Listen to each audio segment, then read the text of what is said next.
Let's look at how to use Google Cloud Build to deploy applications to Google Compute Engine VMs. This is the second part of my introduction to DevOps in GCP and how to automate deployments. In specific, this will also be the first part of my talk about Google Cloud Build. In the previous part, it was more of an introduction to DevOps and also the use case that I have in GCP. So hopefully by now you are aware of the term DevOps, DevSecOps, at least in a high level. I will get deep into these later on in this series. This video will show you how to implement the basic DevOps practices that you can get started with. So if you haven't watched that part yet, and if you're not familiar with the concepts and terms such as DevOps or Cloud Build, then I suggest you pause here, go back to the first part, just give it a quick watch because it's very important you are aware of whatever terms that I'm going to use in this, then come back and complete on this video. Now, if you haven't done so yet, I would really appreciate that if you click the subscribe button and enable the notifications, but more importantly also if you click that like button so that you help the video reach more people and be more visible to others on YouTube who are looking to get into this field as well. Let me go over my environment again. So in the previous part, I have shown you a quick overview on my environment. Now let me just get a little bit deep into my setup here. So if I go to Compute Engine, in this example, I have 3 VMs that are running in GCP. And luckily they are still running because I have these as spot VMs. So these VMs will host my application and serve it to people. Again, this can work on a single VM, it can work on 100 VMs as long as you are controlling these VMs with the labels, which is my key here. The source code is currently hosted in GitHub. And if you see the source code that I have, it's very complex, as you can see here. I only have a single test HTML page. So that's the thing that I'm going to run. So yeah.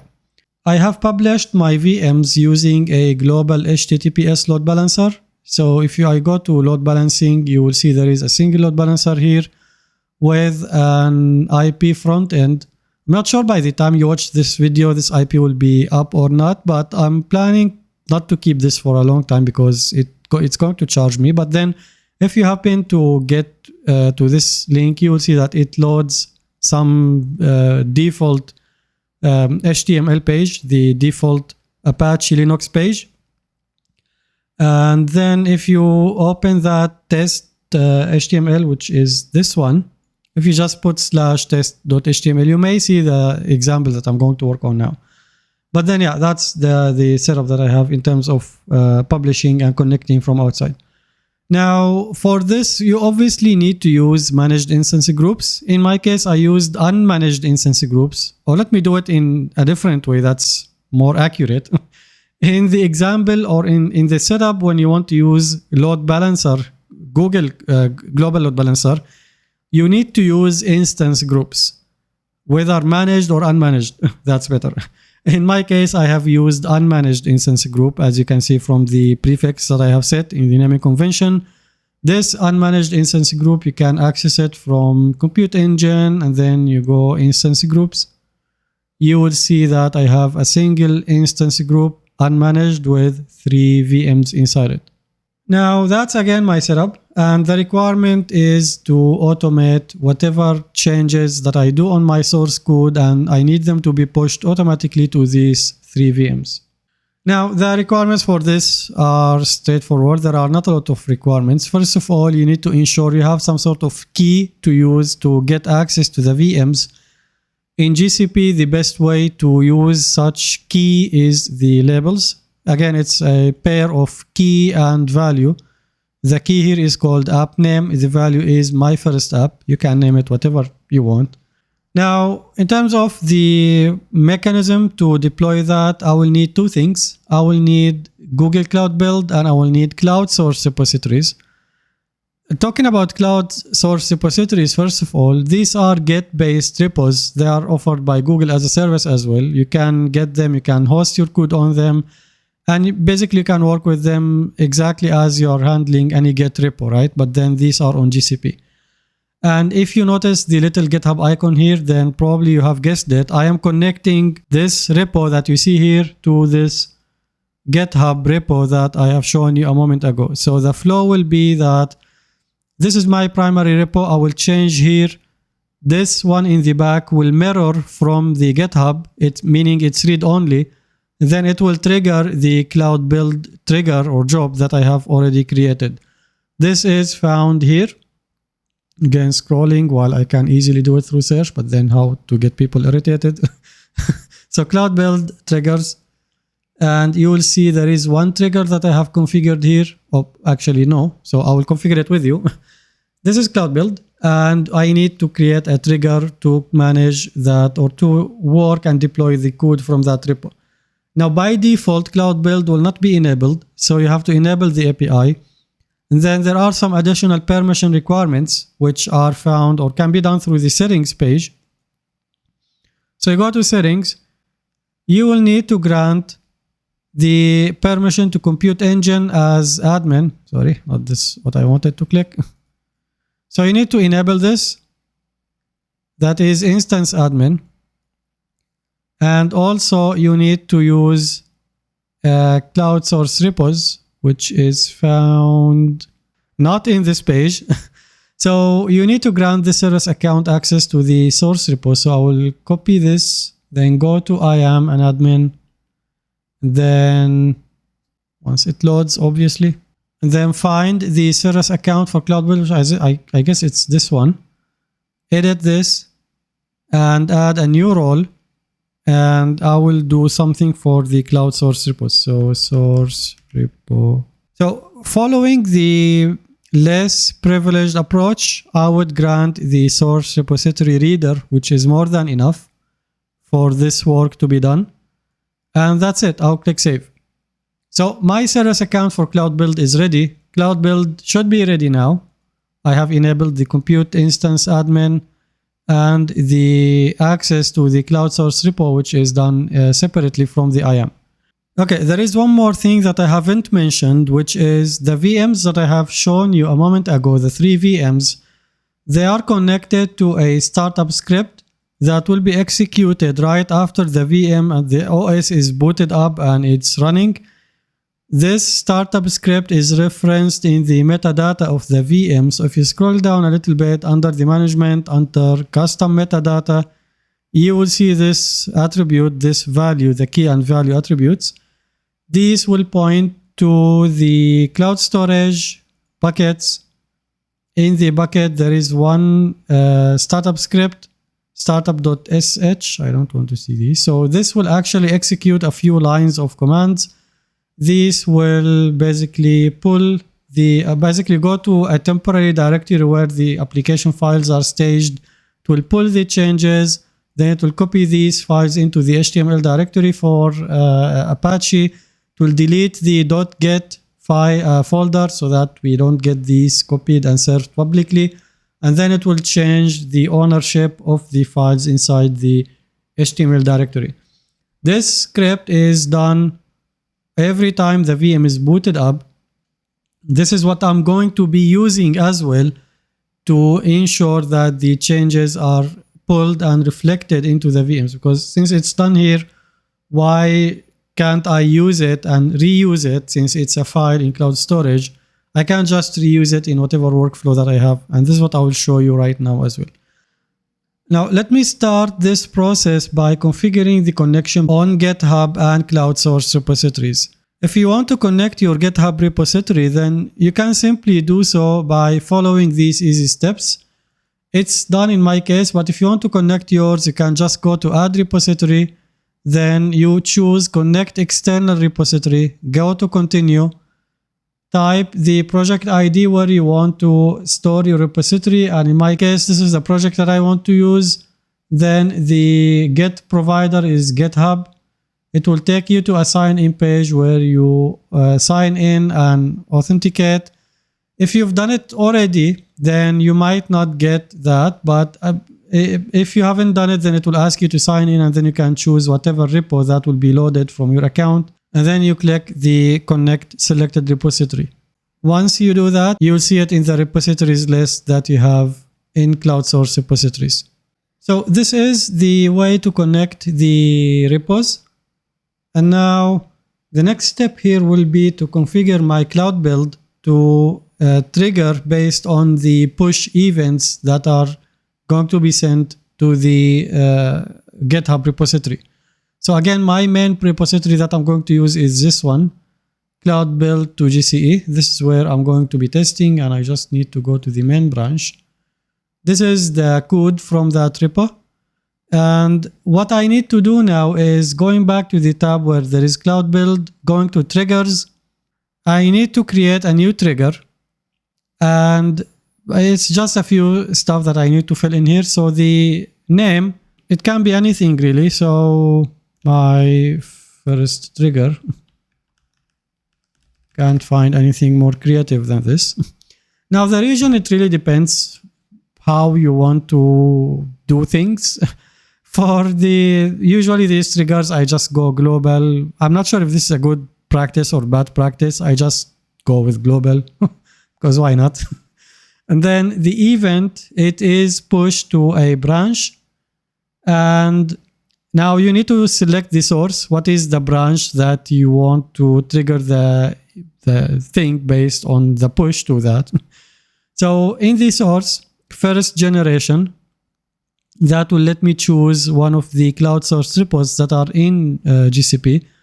This is the one that I'm choosing. It will automatically detect that I'm having the main branch. Then comes the interesting part, which is the configuration. How do I want to define my instructions in Cloud Build? Can I use a cloudbuild.yaml or can I have an inline definition? Now, if you choose the inline, it will give you the option to open an editor and type your instructions. This is good, but it's not as flexible as doing this in the repo.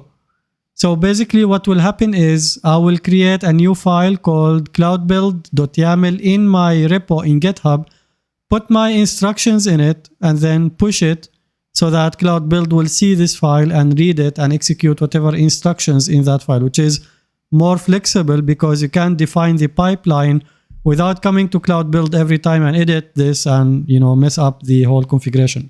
Now, there is one more thing that I need to do here, which is again to add some flexibility, which is adding two variables so that I can control the key and the value of the label that is attached to the VMs. Maybe I want to change the name of the label and change its value. It's just to make it flexible so that you can be more scalable and so on. And this is done through the substitution variables here. It's a way for you to define some variables here that will be substituted in the actual instructions in Cloud Build so that you can have more of a flexible and more customizable environment. These two things that I want to define are, obviously it has to start with underscore. So I think I called it VM label key. And I will get back to the value. Actually, let me duplicate this quickly because I forgot what values that I put for the labels. As usual, I put stuff and I forget them, which is very interesting. Okay, so the key is app name. I already copied this with the keyboard shortcut. Then the value, which is also VM label value, that is my first app. So I think you already got the idea, right? Whatever I put here will be used to or for the value of this label thing. So I can change this. I can create a separate set of application VMs and change the label and come here and create another trigger and customize this. So that's it. This is all what it takes to configure my trigger. Again, there are no instructions yet because we don't have the cloudbuild.yaml. This is something that I will be creating now. So I will create the trigger. Now it will be created, but it will not be executed because nothing happened on the repo yet. By going back to my GitHub, this is the root of the repo. As you see, there is no cloudbuild.yaml. So all I have to do here is add a file. Again, I'm going to do it from the web because it's much faster here. I mean, I can just create the file and commit it from the web. It's not that big change that I'm doing. So this is the name of the file. The instructions, I happen to have them here. And I've been saving these for the last because they are interesting stuff. The format for cloudbuild.yaml obviously is a YAML thing. So you see, I'm calling a builder that is called gcloud, that is the Cloud SDK. This is the command that I'm going to execute on each VM. And there are many things that I can keep doing to optimize this command, such as also putting the name of the bucket in a variable so that it can be customizable. You know, I can do a lot of stuff in here, but this is a starting point and you can customize later from there. What's happening is, first of all, I'm getting a list of the VMs, all of the VMs that have the VM label key and the value that I have defined in the trigger and also in the running state, because I don't want to work with any VM that is off, which will generate an error, which will cause my job to fail because it will throw an error that I cannot SSH into the VM, which will cause the whole trigger job to fail. And then I'm going through these VMs, I'm doing gcloud SSH, and I'm logging with the name of the Cloud Build service account. I'm retrieving the zone automatically or dynamically, again through this command, gcloud compute instances list format value zone. I'm only getting the zone value. And then I'm specifying the name of the VM that I have done from this for loop. So for VM in VM list. And then I'm executing this command. So I'm downloading that startup script that I have shown you in whatever folder that will be in. Then I'm changing it, that startup script to an executable file. Then I'm executing the startup script so that it can, there is a space here, so that it can pull the changes from the repo, copy the files to the HTML directory, and then change the ownership to the HTML www-data user and group. That's all what's happening here. So I will take all of this. Now, there is one step I probably have missed because I didn't do this with cloudbuild.yaml before. I also need to configure my startup script to delete the cloudbuild.yaml file once it goes into the HTML folder, the www/html, right? But again, this is the beauty about doing this in a file. I can just open this file here. I can download this, I can open it, and then add another line here to remove the cloudbuild.yaml, right? It's a file I can modify separately from without affecting the VMs, without affecting my pipelines, without affecting anything. So where was I? Yeah, I was in the GitHub page. Okay. So I'm just pasting this and that's it, right? I need to do some comments. Yeah, create cloudbuild.yaml, it's fine. I don't want to add any message there. I'll just commit. And now watch what will happen when I go to history in Cloud Build. The job is already there and it's already being executed. Why this happened? Because I committed a change in GitHub. That change has been mirrored into cloud source repos. So if I refresh this, you will see my cloudbuild.yaml here. Actually, if I take it to the root or to the main, you'll see the event that I have done on GitHub. And if you go to Cloud Build, if I go inside this job, you will see the stuff that are going there. Obviously, I have some errors, which probably are about allowing Cloud Build to connect to the VM. I think I need to authorize Cloud Build to use IAP because I don't have public IPs on the VMs, and Cloud Build is trying to SSH using IAP. So that's very simple to do. Where is the, actually I need to go to I am an admin and then identity aware proxy. I need to copy the service account of Cloud Build. So this is the one. copy. Then SSH and TCP resources. These are my VMs. I'm just selecting all of the, actually, I'll just select all of the zone here. You see only me have access to use IAP there. So you see it's only me. So I will just add the Cloud Build service account there and it will be all set for that. Again, following the least privilege approach, I only need to grant the secure tunnel user, which is here. And then I will save. Once I do this, I need to check the status of the job, which is failed, obviously. But what I can do is I can rerun the job. So I can retry. It will be retried again, and the issue should be gone now because I have granted the service account of Cloud Build the ability to log in using IAP. A few moments later. And as you can see now, the job is done. So it was able to SSH into each of the VMs and execute whatever logic that has downloaded from the startup script, which will eventually pull the changes from the repo. Now, if I take you in one of the VMs to just validate the stuff that happened there, any VM will work. So I'll go into the first one. Now, if you recall from the startup script that I have, let me just move this a little bit to the side. I have been putting everything, or I'm starting from the directory that is called app and then into the folder of the repo. The pull is happening there. So once I go to that folder, I should see both the test HTML and the Cloud Build YAML. And then once I go into this folder, var www HTML, I should also see test HTML and cloudbuild.yaml. But then I need to delete cloudbuild.yaml file because it's not required. So going back to the SSH page and resizing this. So going into app, then whatever folder that is. When I do ls, you will see the content of this folder, including the cloudbuild.yaml.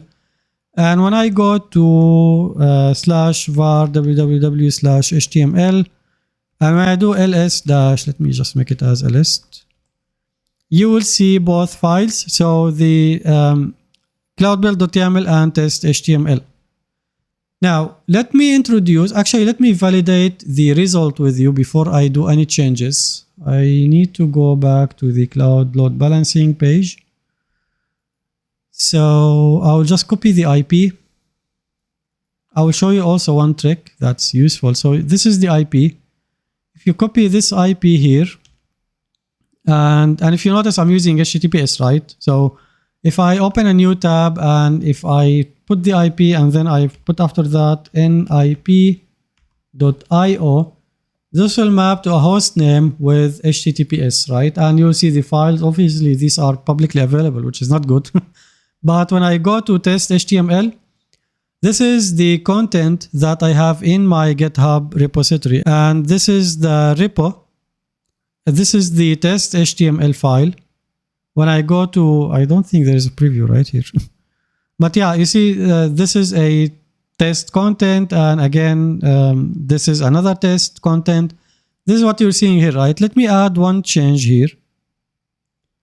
So let me make something with red color. I'm not sure if I'm good with HTML code, but yeah, whatever. I'm just going to type random stuff. This is a new change live.